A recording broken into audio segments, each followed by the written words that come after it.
তাদেরকে নিয়োগদান দেওয়া হোক। এইসব ভাই বোনেরা যে অবস্থায় রাস্তায় নেমেছে, জানেন এর পরিণতি কি হবে? তারা অলরেডি রক্ত ধরিয়েছে, নিজের রক্ত ফিরে দিয়েছে। আমরা চাই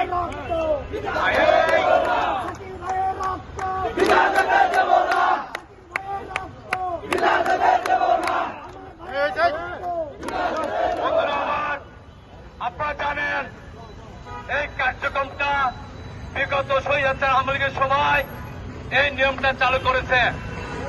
তারা কি বলেছে?